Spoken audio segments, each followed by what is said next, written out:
Horas, kita bertemu kembali dengan renungan harian Carpe Diem untuk merenungkan firman Tuhan di hari ini, Selasa 19 September 2023. Kiranya di hari ini damai sejahtera Allah yang melampaui segala akal, memelihara hati dan pikiranmu di dalam Yesus Kristus Tuhan kita.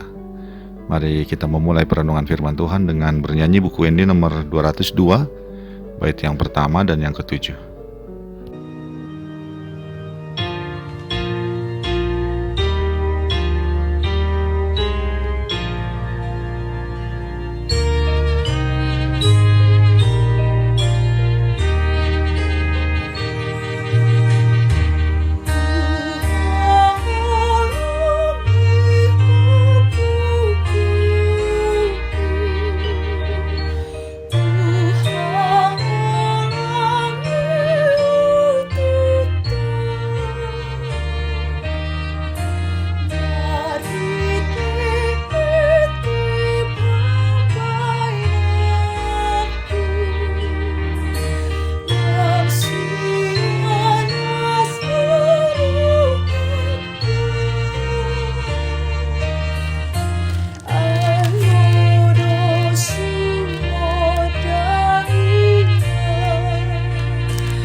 Firman Tuhan untuk kita renungkan hari ini adalah yang tertulis dalam Kisah Para Rasul pasal yang kelima ayat yang ke-29.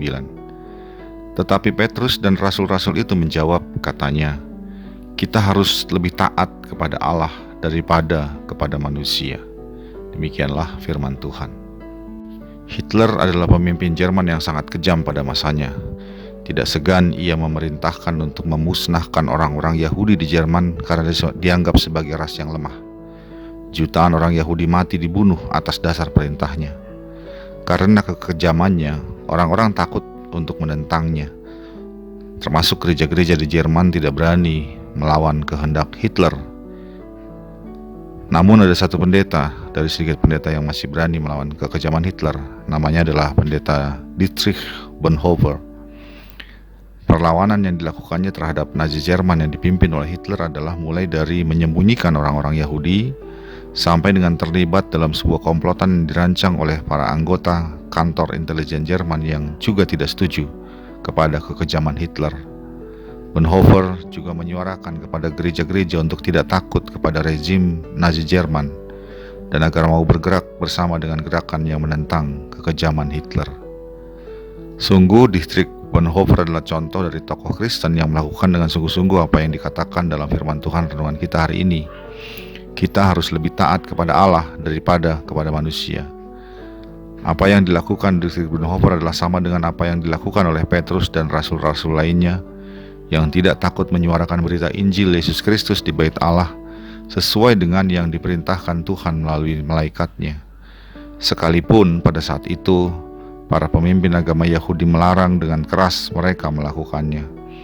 Namun larangan itu tidak diindahkan mereka karena Petrus dan para rasul lainnya meyakini kita harus lebih taat kepada Allah daripada kepada manusia.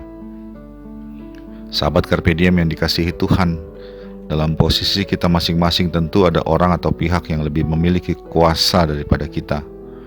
Entah itu pemerintah, atasan, atau orang-orang yang merasa diri lebih kuat dan lebih hebat daripada kita. Dalam kekuasaan yang mereka miliki, bisa jadi mereka memerintahkan kepada kita hal-hal yang tidak berkenan kepada Allah. Karena kekuasaan yang mereka miliki, perintah itu disertai juga ancaman bahwa kita bisa kehilangan sesuatu yang berharga dalam hidup kita, yaitu mulai dari penghasilan tambahan, penghasilan tetap, jabatan, pekerjaan, atau bahkan mungkin nyawa kita. Bagaimanakah sikap kita jika terjadi demikian? Firman Tuhan hari ini menegaskan bahwa kita harus lebih taat kepada Allah daripada kepada manusia.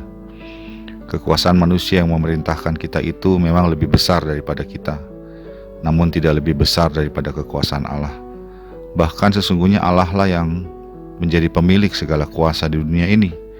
Mereka hanya penerima mandat yang seharusnya menggunakan kekuasaan itu untuk kemuliaan Allah dan kebaikan umatnya. Karena itu seperti halnya Dietrich Bonhoeffer maupun yang dilakukan para rasul, tidak ada pilihan lain bagi kita orang Kristen kecuali harus lebih taat kepada perintah dan kehendak Allah daripada kehendak dan perintah manusia.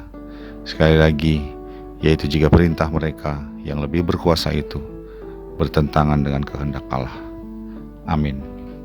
Marilah kita berdoa. Ya Allah Bapa kami dalam Yesus Kristus, kiranya Engkau terus mengobarkan ketaatan dan iman kami kepadamu, sehingga berbagai tantangan dalam kehidupan kami untuk lebih taat kepadamu boleh kami hadapi dengan berani, sebab hanya kepadamu lah kami akan taat. Dalam Yesus Kristus kami berdoa. Amin.